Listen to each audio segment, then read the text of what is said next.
I used to carry 5 phones. I kid you not. I used to carry 5 phones, and they were all just phones that had different lines because you can imagine, the secretary may be on a conference call and I may be needing to start another conference call while I have my own phone, and then I had her phone, and then I had a secure phone. So it was a lot of coordination. And I feel like what I learned is to be a very, very high performing, trustworthy, responsible contributor.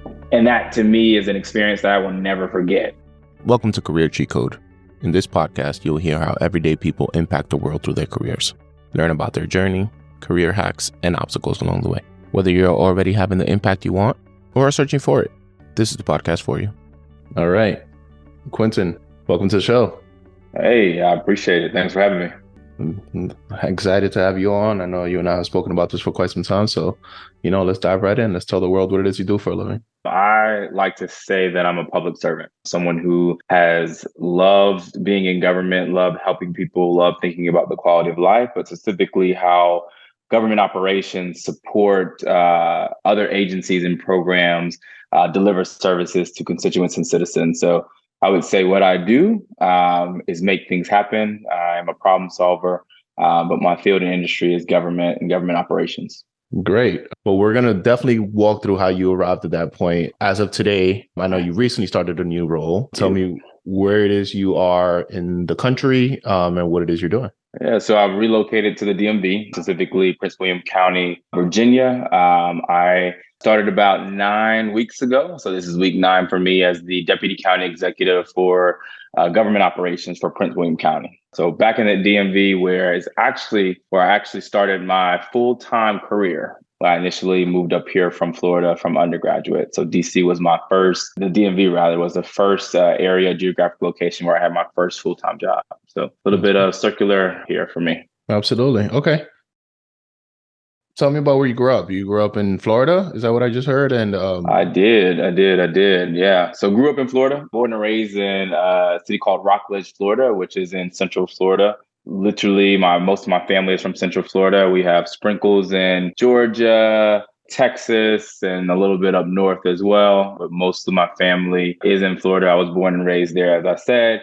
Then moved up just 4 hours away from my hometown to Tallahassee, Florida when I graduated high school. Went to Florida A&M University, studied public administration there, and was really in Florida for about 21 years of my life before I left.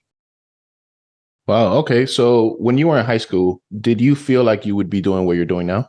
I think so. I probably thought I was going to be an elected official a lot sooner. When I was growing up in high school, I was involved in what we kind of call the Student Advisory Committee, which was kind of like the young group of the city council that would advise the city council on things like parking, recreation, quality of life for young folks, and I can say it was teenager then for teenagers. And so I always like kind of the constituent services. How do you problem solve? What do you kind of think about government type of representation? Was heavily involved in things like the NAACP, was president of the NAACP Youth Council for Brevard County, president of my senior class. So kind of was in the whole government mixture, kind of public servants kind of industry since the get-go. Well, do you know what made you gravitate towards that, or was that just innate to you? I would say it was innate to me. I can't point to one exact thing that got me into public service, except for I just loved helping people problem solve. And I always thought that government was going to be that conduit for me to be able to execute on that. I remember growing up, I wanted to be the fire chief, the police chief, the park and recreation director, public works chief. And I realized that many of those folks who had those senior roles have been in their jobs for 20 plus years. And I was like, oh, wow, there's no way. I don't have enough time in my lifetime to be, 20 years in each of these jobs. So I started to think about what role could I be that would allow me to kind of have influence in all of those various, government functions. And so I came up with, city manager. I just happened to live next door to the Rockledge city manager. And so after having a conversation with him one day, I was like, oh, that's what I wanted to do. And so went to college, studied public administration, and that's how I kind of got my start. And it's been, government, public administration, government operations ever since. That makes sense. I was actually, it's interesting because I think you were talking about very specific jobs that I didn't know about until I was much more of an adult, right? So it makes sense that you lived next door and you were exposed to someone that had a job that you're like, wait, you could do that? And that sounds interesting. I want to try that at some point in my career. And Yep. then you can tailor your career accordingly. Yeah, that's what happened. Law school was somewhere in that route. It never kind of came to fruition, but yeah, it was really just public administration through Did and you, through. that makes sense. Did you grow up in a family where college was the expectation? Yes, I paused for a second because while education was always important in my family, it was really making sure that you were grounded. And so college wasn't an expectation just because that's where you go to both develop yourself and kind of get a different perspective. But my parents were very thoughtful and intentional about teaching me and my brother lessons throughout our upbringing. We were very, I like to say we are still very athletic family. My parents were athletes. My brother's an athlete. I was an athlete. I ran track throughout majority of my life, everything during on season where you were running track within the school system to off season where I was doing AAU.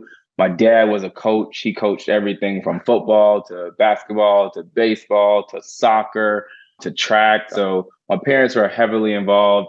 My mom was a Sunday school teacher, heavily involved in her sorority and a lot of community service in our community. She was at the PTA meetings. And so I had a very, very involved family and upbringing. And so while college was an expectation, it was all of those different experiences that really laid the foundation for what I believe got me and my brother on a path to where we are today. That makes sense.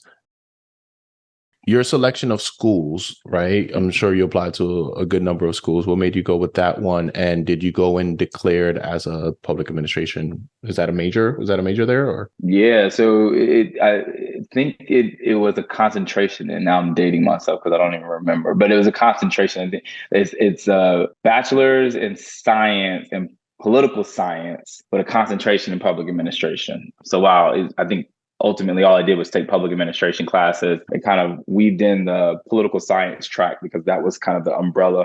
As I said, I went to Florida University, the number one public HBCU in the country. I will always say, if you cut me, I bleed orange and green. And so that was my number one school. I have family that went to FAMU as well. So it's kind of been a little bit of a legacy. And I've enjoyed that legacy, being able to continue that on. I always knew I wanted to go to HBCU. Didn't really know which HBCU I wanted to go to. It was most likely between FAMU and Morehouse. I, loved Morehouse. It was in Atlanta. I had family in Atlanta, so was very intrigued in going out. But I was actually sold on FAMU, not just because of the school, but also because I was a part of Bright Futures, which is, I don't know if they still have it today, but it's a Florida state program for people who do well academically in high school, as well as do community service. And there's some other requirements that you get there, and they pay a percentage of your tuition if you stay in state. And so, as you can imagine, I had parents that were like, you need to be looking at in-state schools. So, we are not having that out-of-state bill that goes with kind of either going out of the state to go to school. So FAMU was my choice, and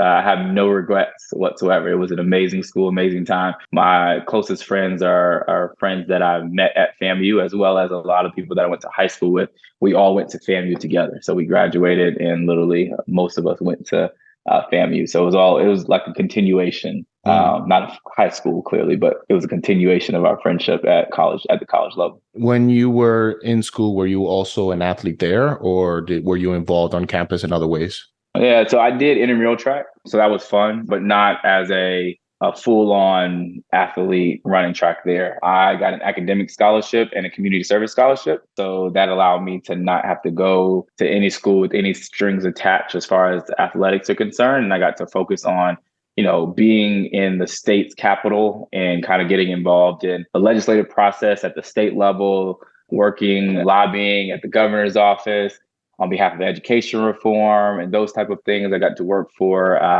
State Farm Insurance. That was a great time. I worked in their public affairs department in their legislative affairs and got to help out with insurance regulation and those type of things and other public affairs issues that State Farm was advocating on behalf of. And State Farm was a great training ground for me in state politics, but also on campus. I was involved in the NAACP chapter on campus. I was a senator. I was chief of staff of student government. So, I was more than enough involved on campus, and then also was, involved in my fraternity, Alpha Beta Nu chapter of Alpha Alpha Fraternity Incorporated on campus. And I can go on and on about all the great things that we were able to do as both student leaders and just as students in the Capitol. But it was a great time. So tell me about senior year. You're getting ready to graduate. What do you think you're going to do after graduation, and what actually happens? College was very interesting. My senior year, so just to take one quick step back, my senior year in high school, I did dual enrollment, which allowed me to take college credits or college courses when I was a senior in high school. And so I had a semester worth of classes already done. And so I kind of entered in FAMU with a semester already on my belt, which allowed me to graduate in 3.5 years instead of 4. Why that's important is that throughout the last 3 semesters at FAMU, so that was kind of my junior / my senior year. So my junior year was my senior year, if you can kind of do the math there. I wanted to work at the White House. So I had worked on the Obama campaign in 2008 as a college organizer in Northern Florida and on some of the college campuses, and wanted to then go intern at the White House. So I applied, I believe it was 3 times. Yeah, because I think my thought process was 3 strikes, you're out. So I applied once, didn't get it. Applied twice, didn't get it. And I was talking to one of my fraternity brothers, Quintin Haynes, who is an amazing diplomat right now with the State Department. And we were driving to, I believe, a convention, one of our Alpha conventions. And I was like, man, they've literally been denying me. Like, I don't know what I'm doing wrong. And he was like, try another time. I actually think I applied 4 times because it was 3 strikes, you're out. And I was like, they've been denying me. I want to apply one last time. And he was like, go for it. Like, this is your opportunity. Go for it. What's for you is going to be for you. I applied, got in. Now, why that matters is because if I would have gotten the internship at any one of the other times that I applied, I would have had to leave school and come back to finish my education. Being that I applied that 4th time, I applied my last semester when I was graduating. So I graduated December 2010 and was able to start the internship and do the internship spring 2011. Which is the semester I would have graduated. So God works in mysterious ways. It worked out for me. I traveled up to DC, my first time in DC, as an adult, and, started the internship, worked in the Office of Public Engagement, did African American and minority business outreach, loved my time there, worked all hours of the day, but it was an amazing learning experience. Got to meet our upper leadership of the country and just was exposed to so many different things of how government operates and functions. And that was just an amazing experience. So that kind of was my way into thinking through what happened my senior year, what I thought my career would be. And then honestly, all stars aligned and I was able to do that. And I started at the White House. That's a great launching pad. And I'm glad that you stuck with it and you actually did, the 4th try.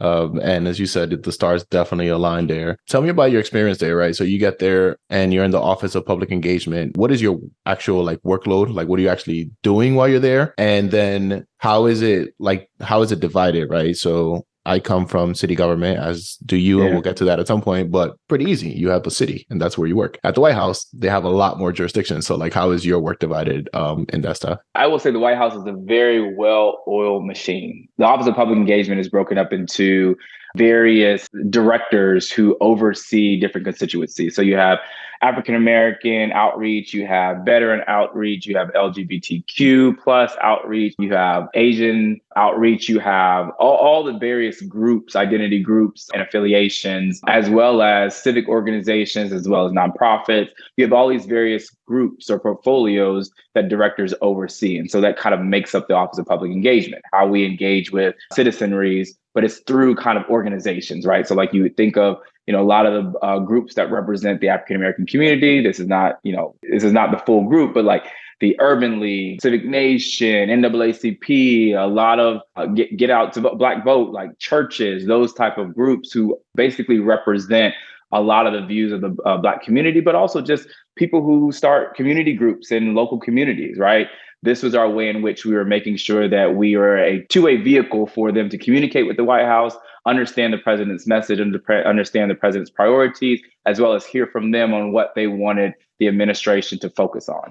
And so while the jurisdiction is wide ranging and has a large span of control, it operates in a very kind of succinct, back in that time, we were email distributions. So one of my jobs was to, continuously collect emails from constituents, emails from individual citizens, email from churches, emails from community groups, activist groups. Since I worked during African American outreach, any group that wanted to engage with the White House, we would send out, or my boss would send out a newsletter, biweekly newsletter, giving all of the highlights of the president's agenda or what the White House was focused on that week, that month, that quarter. But we would do it from how it was helping the African American Black community. His job was to take whatever policy is being pushed out on behalf of the administration and take that policy and put the lens of, the African American and Black community on top of that. And then that's how we communicate that message. And we would host briefings at the White House where senior members would come in, they would speak to the community. My job was to help kind of coordinate that, get everybody in, make sure that we have the schedule, people get into the building. As you can imagine, it's not the easiest place to get into. And so that's a lot of logistical work there, doing constituent correspondence. So I would manage the kind of, the generic email address, and I would be responding back. I would, help draft talking points, draft briefing memos, staff meetings, as well as, help draft proclamations. One of the best things I got to work on was the Black History Month proclamation. So I actually have it somewhere around here. You may laugh at me, but there was one line that got put in the proclamation that I wrote. So I still have the proclamation, and it was that one line. I don't remember what I said, but it was like one sentence that you gotta remember the line. I don't, unfortunately. It was. I mean, that was 2011. It is 2023. I don't have that good of a memory. Gotcha. Okay. But I have it, and it's the proclamation, and I give credit to my boss, Michael Blake, who was very instrumental in helping me, exposing me to this, and actually letting me be part of the team. Sometimes, when you're an intern, you're kind of, relegated to copying and answering phones. And I did all that. I did all that too. But he also allowed me to be at the table and learn. Mm-hmm. And that was kind of my launching pad to federal government. He helped me, along with a lot of other folks, help me kind of start my career in federal government. And it went from there. Okay, so you went there for an internship, which theoretically should have lasted a semester. How long did you actually stay there? I was there until the summer. I started early, actually. I started before everyone else started. So I came on board and started helping out. And then the rest of the cohort came on. And I think I stayed a month, 2 months after, continuing to work, while I was actually seeking a job at the White House. And that's a cool story in and of itself. One of my close mentors and friends, Angela Tennyson, we orchestrated this big plan. I mean, it was not a big plan, but basically she was moving to another role in the White House, and her job was coming up, and she helped get me prepared to interview for what is the finance assistant at the White House. And the finance assistant is in the Office of Management and Administration and is responsible for purchase orders, goods and services requests. Just think of like that purchasing agent, the person who gets the request and actually funds it, and reconciliation, reconciling the cars, the procurements, those type of things. And so she helped me prepare for that. I ended up getting that job and starting my journey as a full-time staffer at the White House, making a whole $42,000. And I promise you couldn't tell me anything. I thought I was rich. In DC. In DC, I thought I was rich. I was making $42,000, and I was like, "Mama, I made it. I got me a salary position," because that's what people were always going for. They're like, "Get you a salary position." And I was like, "Mama, I got me a salary position." So yeah, and then kind of just rose up the ranks through there, finance assistant to associate director for finance, to then actually heading the finance office. Which was an amazing opportunity. And then went over to the Department of Commerce, where I was the special assistant to the secretary and body man to the secretary. What made you want to make that shift? And tell me some of the things that you had to do during that role? What made the shift is I had never been abroad. And what I mean by abroad, it doesn't count. My family is very big on cruises.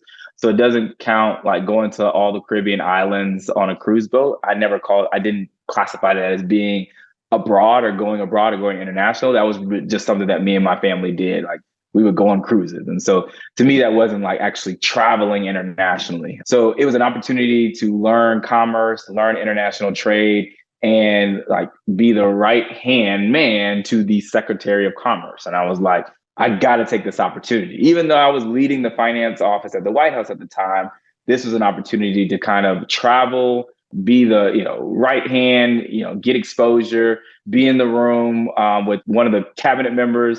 And so I was like, I got to jump at this opportunity. And Rebecca Coakley was very instrumental in helping me. And I'm naming these folks' names because I think it's very important that a lot of these folks I am still connected to this day. And whenever they call and whenever they, ask me to help someone else, it is a big network. The Obama administration is a huge network. We have people all over the globe and we're constantly connecting each other with up and coming folks. We're paying it forward. And so I push these names out mainly because this is what they taught me to do. And this is, how I kind of learned how to build this network of colleagues, friends, and mentors and coaches. So I say that to say my role with the secretary was I was her shadow, right? So it was my job to be 10 steps ahead of the secretary, mostly at all times, right? And so my job was to make sure that I was coordinating with her security detail on where we were going,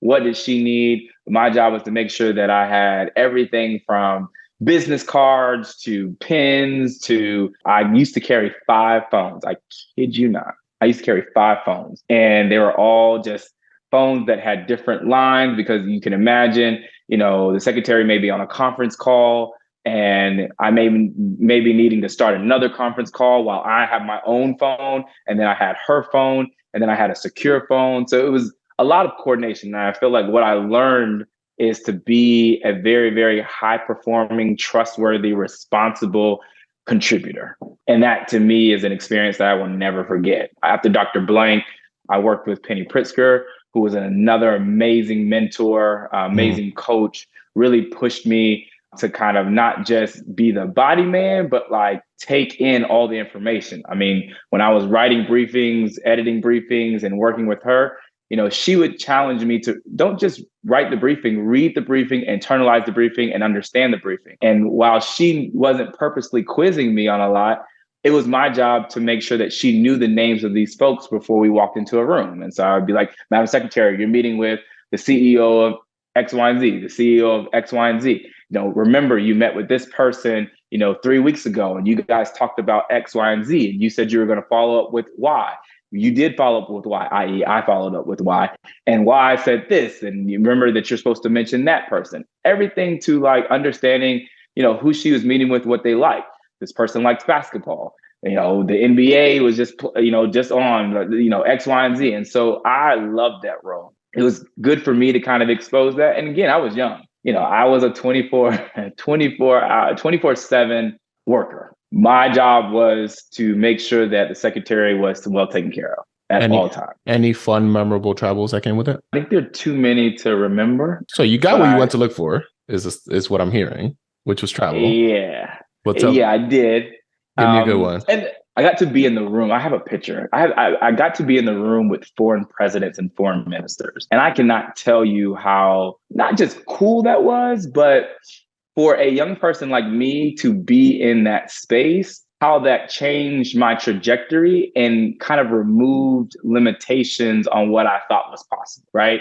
Here you have a maybe 26, 27, I don't know what I was. I was like 26, 25 years old, maybe. Black kid from Rockledge, Florida, sitting in the meeting with the vice premier or the foreign minister or the foreign commerce secretary or the commerce secretary of a foreign country or Aung Suu Kyi, who, like in all these like very, very high profile people that we see on the news that you hear about talked about the news. And I was in there like as a part of the conversation. Now, granted, I was back in the back taking notes. I wasn't at the table, negotiating foreign policy or anything. I was in the back taking notes, but just being in the room and hearing how they talk, hearing how they negotiate, hearing what they put forth, how they put it forth was a learning lesson for me, right? In negotiation, right?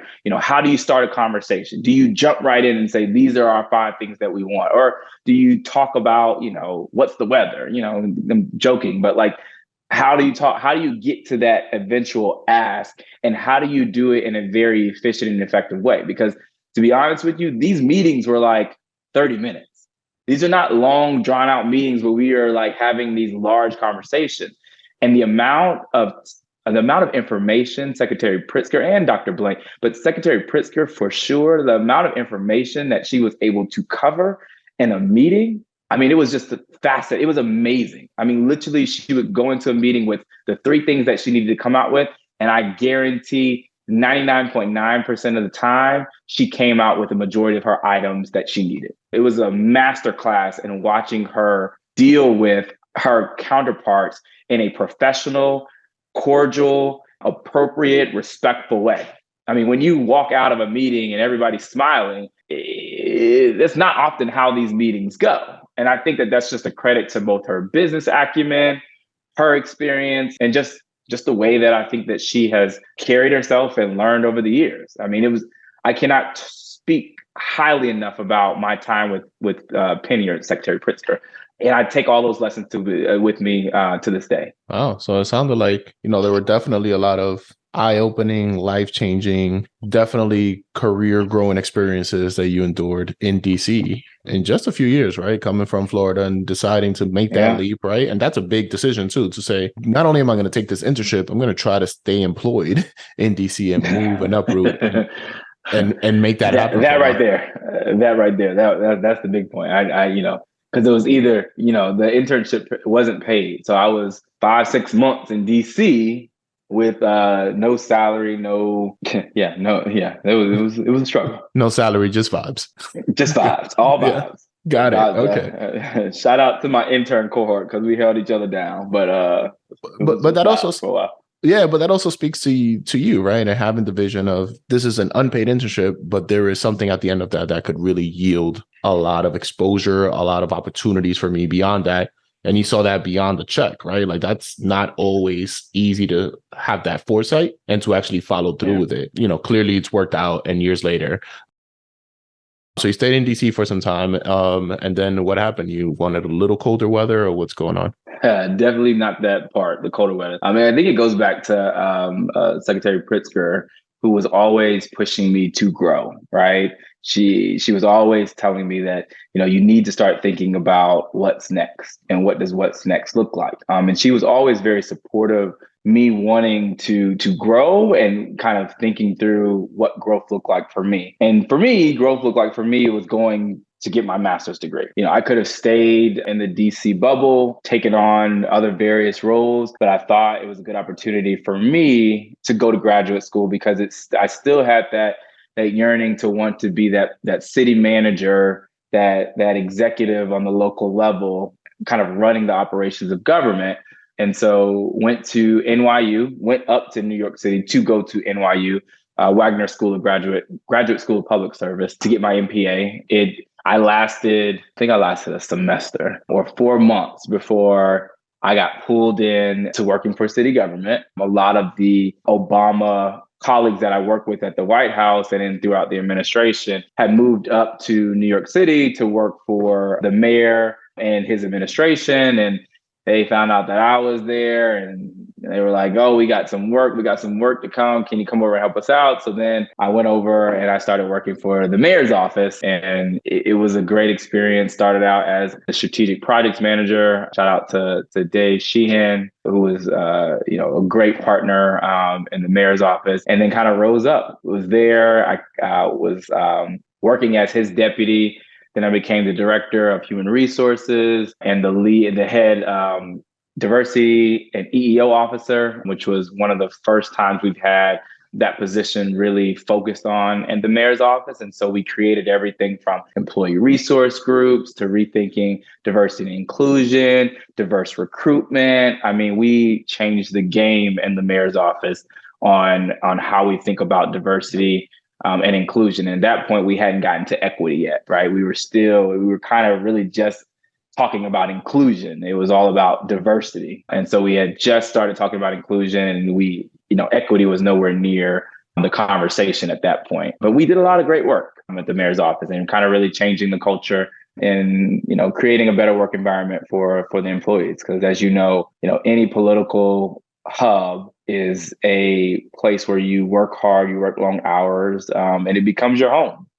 So you want to make sure that it's supporting employees in that way. That makes sense. So that's a big decision, right? And I know you kind of just brushed over it because I'm sure you've replayed this in your mind multiple times. But going up to grad school is a big deal. And then deciding to drop out of grad school to go straight to work, or delay or postpone grad school. I don't know. Actually, I did full time. Oh, you continued to. Yeah, so I did 6 months, not 6 months, whatever a semester is in grad school, right? You start in August and you go, to December, I guess.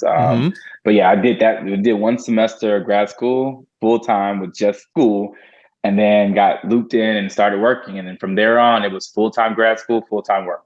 I did not sleep. Okay. So that's a lot. Okay. I mean, that I know. And specifically, I met you when you were doing city government, right? In New York City. And I know those jobs can be very long hours, taxing, and demand a lot out of your personal and professional time and mind capacity. To then do that in a full-time schooling, that sounds like a whole lot. How'd you manage to pull that off? I still don't know to this day. I will say that, what I appreciated about Wagner is it was a very complementary co-curricular degree. So a lot of what we were learning, I was able to put into practice kind of immediately. I was lucky in that, a lot of the stuff that I was learning at Wagner, I could immediately put into practice because, Wagner is a master's in public administration. So a lot of the classes that I was taking were public personnel policy, financial management, a lot of that stuff I was actually overseeing or doing in the mayor's office. So it was cool to kind of see it just align and it just work out. And then also Wagner started, if I remember correctly, experimenting with Saturday classes. So I was able to do that. Yeah, it honestly just worked out pretty good for me. And I was also the president of the Black Student Union at Wagner as well. And so I was still heavily involved on campus at Wagner, and I did a lot with, Wagner, administration, the dean's office, et cetera. And so you'll learn from me is I actually like being that busy. I think that's why I like government, right? There's always something going on. There's always a problem to be solved. And I feel like I get fuel from solving problems and going through that journey of solving problems and solving that problem and moving on to the next. I have not, in the years that I've been in government, which is, over a decade, I have not burnt out. And people ask, why don't you go on vacation? My vacation is nowadays with technology, I can work while I'm on vacation, right? I have no issue. This is going to sound, I don't know where this recording is going, but, I have no issue being at a social, at a party, also being able to work at the same time. I can go out and have drinks and I feel like I learned that from the White House, right? Like we were always on call. Something was always going on. There was never a dull moment. We would be at the bar, turning up, and then next thing you know, something would go off. We would all be on our Blackberries, right? Like what da. And so I feel like my life has been mixed with my personal and professional have been mixed. And I know there's a lot of studies out there that say that, and people out there that say that you need to separate, but that just hasn't been the case for me. So I think to each his own. So tell me about your last role within the administration. What were you tasked with doing, and how did that go? So my last role, I was at the Department of Citywide Administrative Services. And, I had one of the best bosses, Lizette. And, she was our commissioner. And, I rose up the ranks. And when I left being the director of HR at the mayor's office, she brought me over to be her chief of staff. And in kind of that role, I was responsible for strategic planning, operations, and really thinking about how do we bolster cohesion around the customer service delivery of the agency, and how do we start to set up processes that allow us to be more customer service centric, more service delivery centric, and that type of stuff. Did that as chief of staff. Got promoted from chief of staff to executive deputy commissioner. New York City, we love these long titles, where I was mostly focused on the citywide asset management portfolio. So that's the city's real estate functions. So that's facilities. We had our construction technical services unit.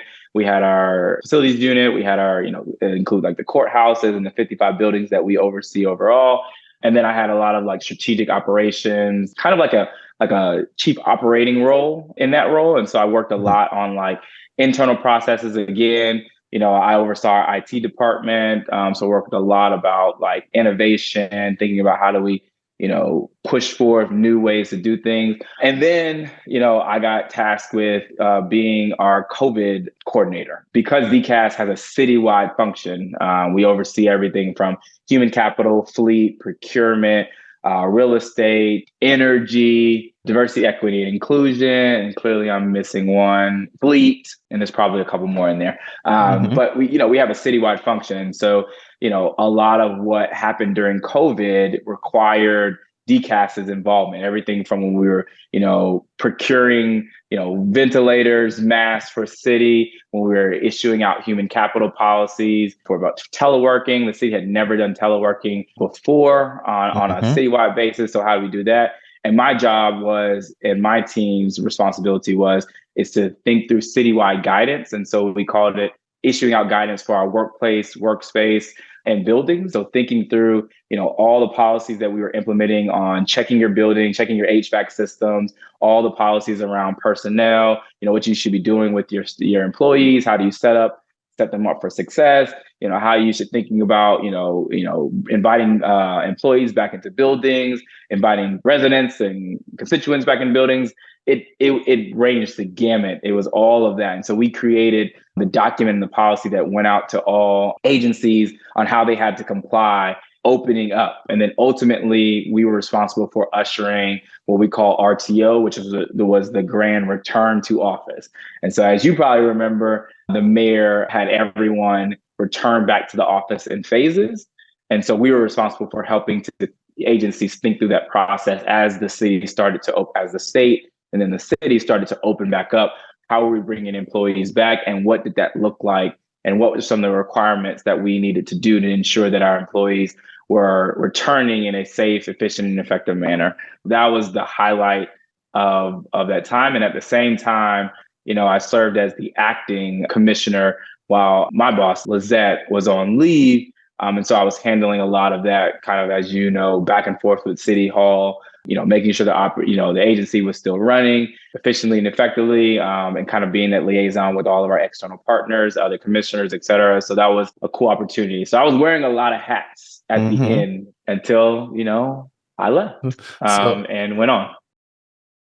So before we get to you getting on, I think it's interesting because you classify yourself as a problem solver, and clearly you dive in and you're known for rolling up your sleeves and getting to it, right? So, we sometimes forget all of the work that had to go into the coordination during that time of COVID, right? Because it was, it clearly impacted the entire world, but a lot of times we think about it, how it impacted us as individuals. But like, how do you maintain a functional city?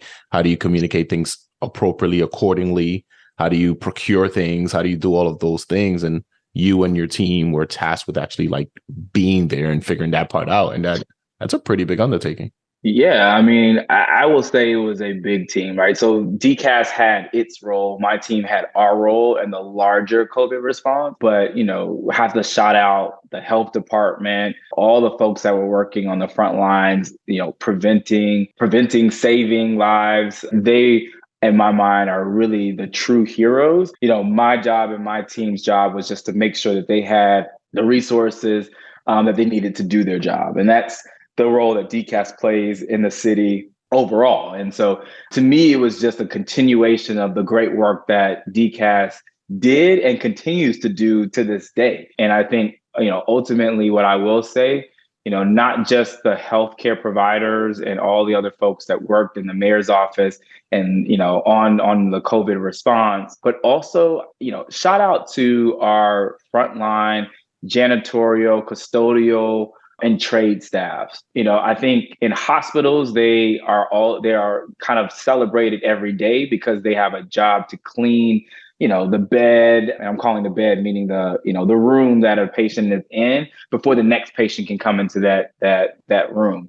Whereas, in our buildings, that's what our teams do every day. But it kind of wasn't really brought into the forefront until COVID, when everybody was concerned about cleaning surfaces, cleaning this and not touching that. And, what type of solutions are you using to clean X, Y, and Z? And I was so proud of the team that they were working overtime. And these are some of our staff who are oftentimes the lowest paid employees in departments. And so, but they were working overtime. They didn't get the opportunity to telework.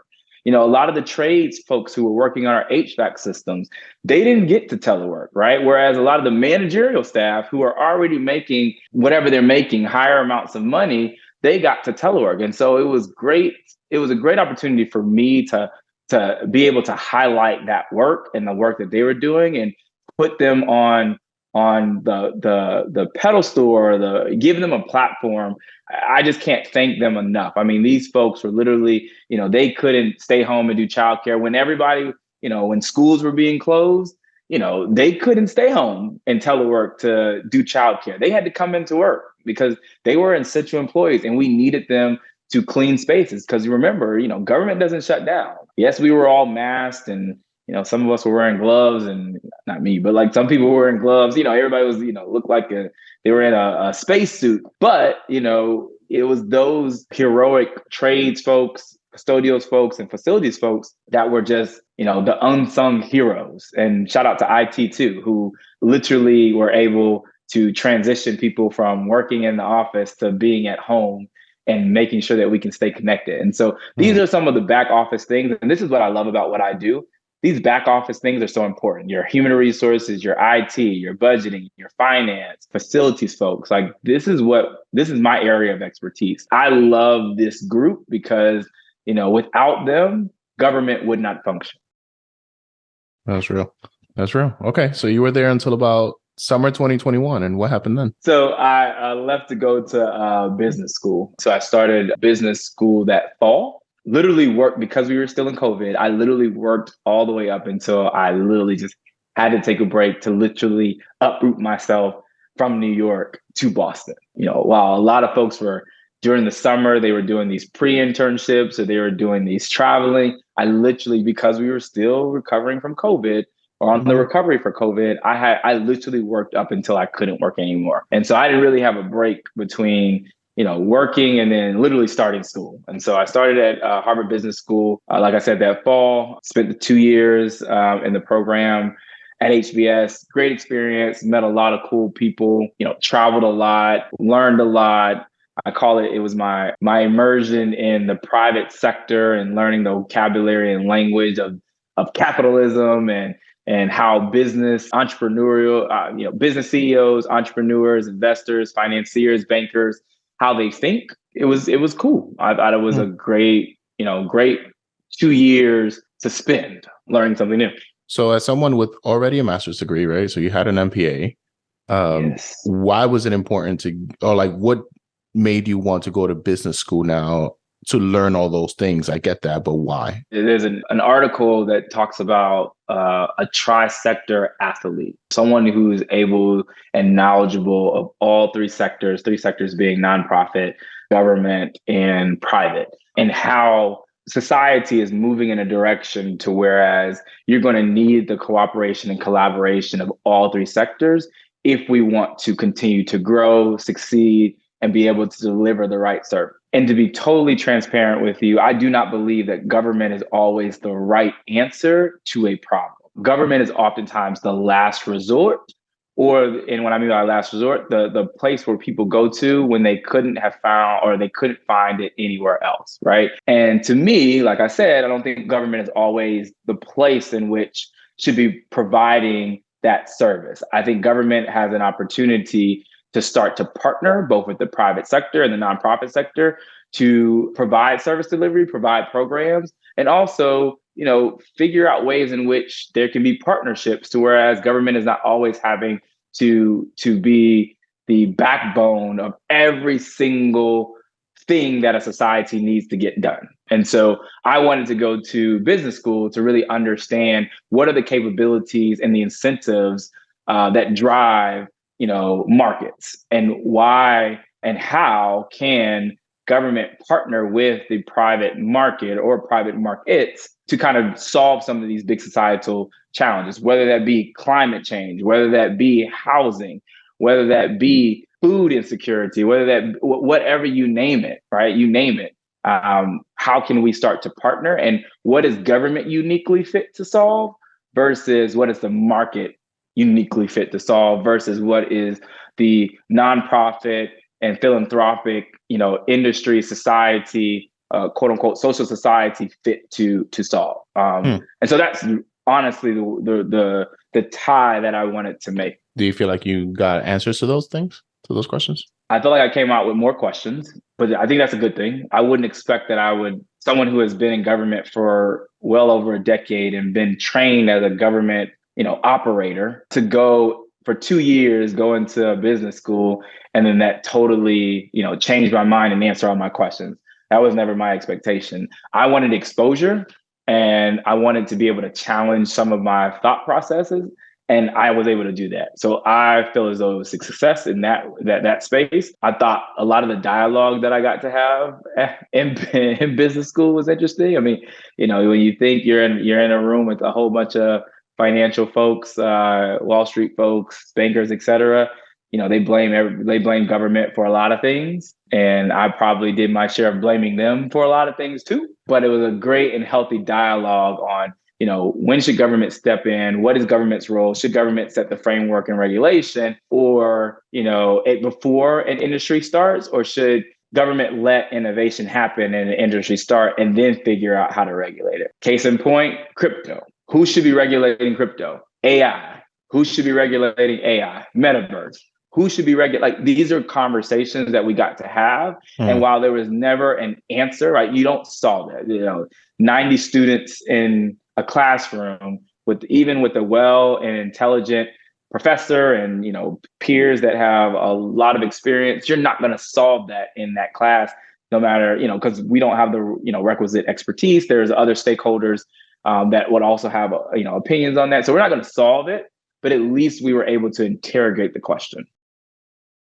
Got it. Okay. And I know you're a lifelong student, right? I know you've done some additional programs and fellowships to continue to learn and expand your knowledge, your network, all of the things. Can you talk about some of the other programs that you've been a part of that have helped you professionally? The New Leaders Council is something that I participated while I was in New York. It's a great organization for those who would like to understand the political process and power and decision-making, and also understand fundraising and leveraging money as a source of influence. And so that's kind of in the fundraising piece, as well as if you want to be a candidate one day, understanding what it takes to be a candidate. It's not just having a platform or policy proposals or policy ideas or ideas on how things should be or a vision.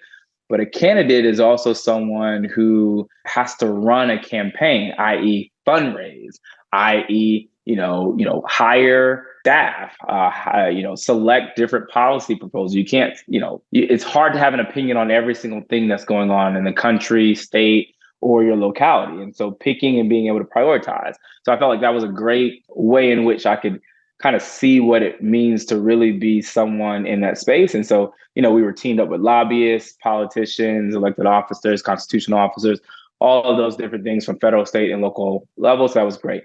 The other one I would say would be CUP, which is the Council of Urban Professionals, which is a great kind of mid-career professional organization that allows you to be teamed up with other like-minded professionals that are kind of within your same range. And so, you all may be on the cusp of getting that next leadership opportunity. CUP provides a space where you can talk to other folks who are going to be either going from that deputy director position, deputy executive director of a foundation to that next executive space. What do you need to surround yourself in with that? Whether you're, going from being an associate counsel to being a partner, or associate to a partner, whether you're going to be deputy operations person to the chief operations person. So it's that good kind of, professional network that allows you and helps you get to that next step, whatever that next step is. But I have found, at least in my cohort, we were very close and we were all kind of in those mid manager or senior manager roles that were looking to get to that next level, that next executive or that entry level executive position, because we had all had some experience in management. And so that was a great convening. CUP has a great network, and still to this day, I'm very close. Literally just had lunch with one of my colleagues that lives here in Virginia on Sunday. And so we're still close to this day, and CUP still puts on a lot of alumni programming. So those are two that come to mind. So you graduated this past spring, and about 9 weeks ago, you said you started a new role. Tell me about your role. What does a Monday look like for you? What are you tasked with doing? My new role, I am very excited about, and really have enjoyed. I'm the Deputy County Executive for Prince William County Government. My portfolio is, government operations, and so I oversee our human resources, our IT, our facilities, our fleet, our budget, a lot of the operating agencies that kind of, again, similar to like my past, like that are keeping government running. And it has just been, a great opportunity to really be able to leverage a lot of what I've learned over the years and put that on a county level, right? And so I've been at the federal level, I've been at the state level, I've been at the city level. This is my first time being at the county level, which is not that different. I mean, in my mind, government is government. There are some nuances to it, but this is the first time I've been in the space where we're a county manager, or we have a county manager, county executive form of government, where we have a board of supervisors, 8 supervisors. They then hire the county executive. So the county executive is appointed, and all of us are appointed by the county executive. And so it's a little different. In New York City, the mayor is the chief executive, and he or she is an elected official. And so there's a lot of direction that we get just from the mayor. And when the mayor says do something, we go and do it, right? Whereas, my role here is we all report up through our county executive, who reports to the board, and we all support and work for the board, right? And so when the board, gives us a directive, that's what we do, and we as staff give the board recommendations, but it's kind of no different than a corporation, which is why I kind of like it. Whereas, you have the board of directors of a corporation, and then you have the CEO who's hired and fired and given direction by the board. But we have the executive function, whereas we are overseeing and we're making sure government works and runs. So I enjoy it. Monday is, waking up at 5 o'clock. I'm at the gym by 5:30 to 6:45, leave here, come back home, get dressed, maybe smoothie or whatever. Then I'm out the door. I'm probably at work by 8 o'clock, 8:15. My mornings are kind of reserved for just kind of desk time, kind of get my mind together. I like to try to look at my calendar, see what's going on for the day, see how, if I needed to prepare for something and I didn't get it because I was doing something the night before, that's my opportunity to kind of read up. I'm a very big fan of being prepared for meetings, understanding like what's going on, what are the decisions, why are we meeting, what's the purpose, who's going to be in the meeting, what are their points, did we have the meeting before the meeting? I'm not a big fan of, going through all these presentations in the meeting. Send me the presentation before, I'll read it, I'll review it. And if you want to hit the high points, great. But I'll come in with my thoughts and we can have a discussion versus spending all this time you going through a PowerPoint deck and then saving 5-10 minutes left for questions. So I feel like that's kind of how I've been able to get a lot in and a lot done in just 8 to 9 weeks, is just because of how I set up the way I like to work. Most of my days either have one of my direct reports, I have a check-in with them, I have various direct reports. So all of them, clearly can't be on one day. So they're spread out throughout the weeks. And then it's topical meetings from there, right? Are we dealing with this? There's this issue. We're talking about this. We're, talking about collective bargaining. We're talking about records retention. We're talking about strategic planning. I'm pushing forth and kind of leading our strategic planning process that's going to be starting up in the next couple of months here. So we're talking about the framework for that. We're talking about human resource policies, looking at our benefits. We're talking about, what's coming down the pipeline, what are some of the board action items that we got to do. And so meeting is really focused a lot on like those topics of the day. And then whatever gets interrupted, whether there's a thunderstorm or there's a fire or something goes on that impacts the way government is operating, pivoting to that. And then pivoting back. And then I probably leave work around 6:30. I mean, today was a little late, 7:10. And then I came here and then, we started talking around 7:30. But yeah, they're long days, but it's a great team. So the day goes by fairly quickly. I'm a big proponent of not having to sacrifice doing good work for being broke. So would be helpful to understand, and that's legit, right? Because I know part of it for me is when I was younger, I was exposed to people that were doing really interesting careers and really impactful work, and they also had really nice houses and were able to provide for themselves and were able to do things. And that to me was like a moment where things clicked. I'm like, oh, you don't have to either be broke and do good or be super evil but rich, So would be helpful to understand for the listeners with your years of experience, and I know you're kind of an anomaly in that you have 2 masters, right? And you are in kind of in the city, county, federal government, right? But just generally in this type of work, how much money can folks expect to make in this realm just on a range? Yeah, I mean, I would say it would vary. I would say you can make anywhere between $62,000, I believe, is the starting pay for a police officer. Mm-hmm. And there's probably folks that, are under that, but around $60,000 for, I'm just giving you a large range, $62,000 for a police officer, to whereas our assistant directors probably make around $130,000. Deputy directors can make anywhere between $150 and maybe $180.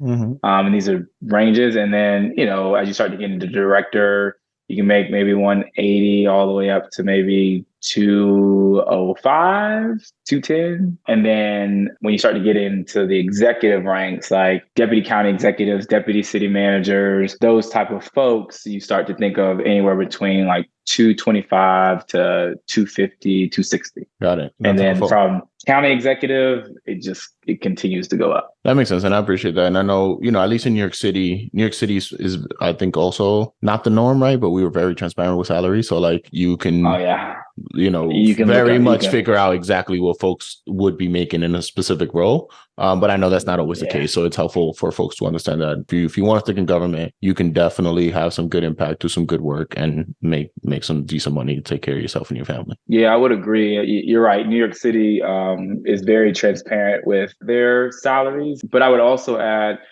to your listeners and to folks that want to find a career in government, don't just look at the salary, look at the total compensation, because I do believe, when you think about government, we are one of the few last standing industry sectors that continue to give pensions out, right? Like you can set yourself up if you become a police officer, a firefighter, or even a general government employee, whether you're an analyst, a director or deputy director of human resource, et cetera, that pension could be very, very beneficial as you start to think about your future. Then also, most municipalities, state, local governments, and federal governments offer very good benefits, right? So that's your medical, your health, and dental. And some people will say that, well, that's not comparable to what I would get in the private sector. Well, yeah, I mean, but the work environments are also different, right? Like, the government is moving into accepting, federal government has always been like this, but you're starting to see a lot of state and local governments start to look at remote work or teleworking or anywhere work,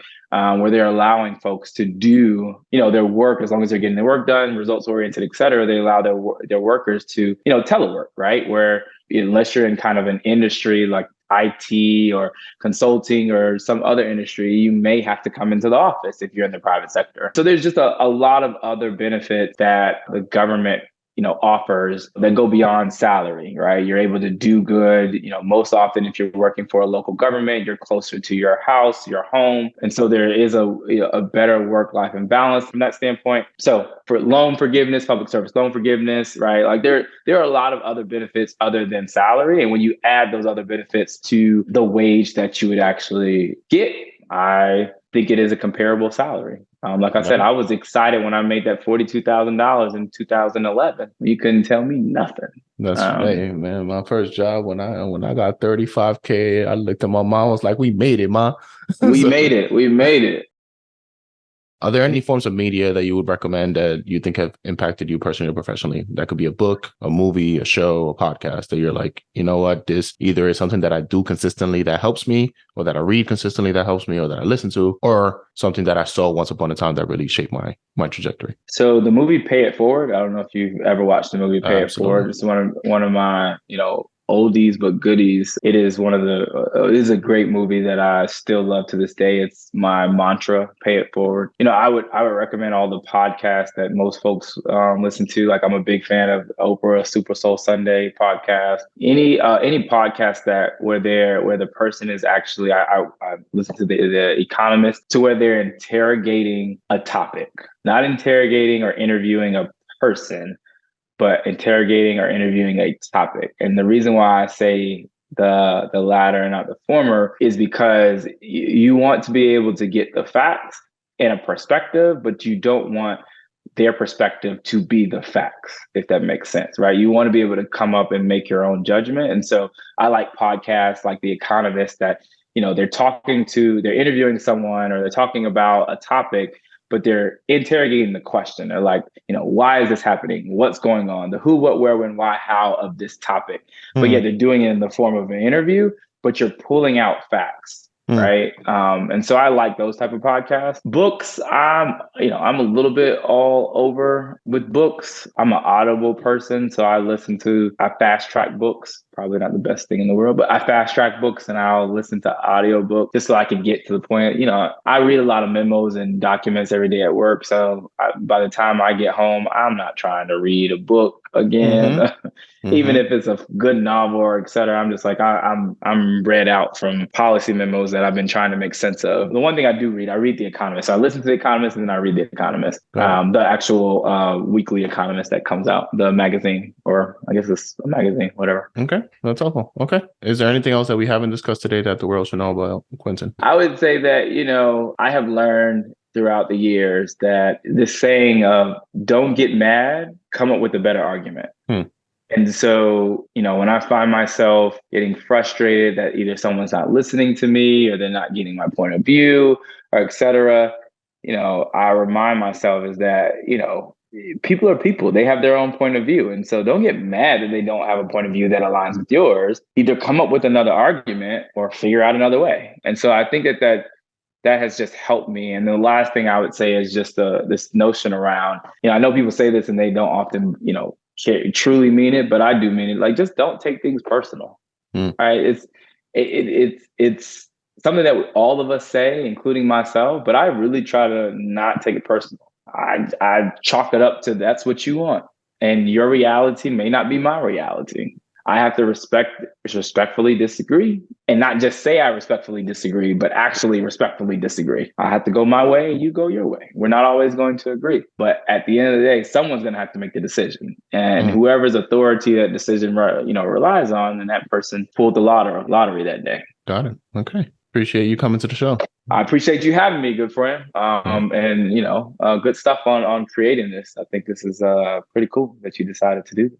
Appreciate it. Thanks. I hope you enjoyed this episode. If you did and believe on the mission we're on, please like, rate, and subscribe to this podcast on whatever platform you're using, and share this podcast with your friends and your networks.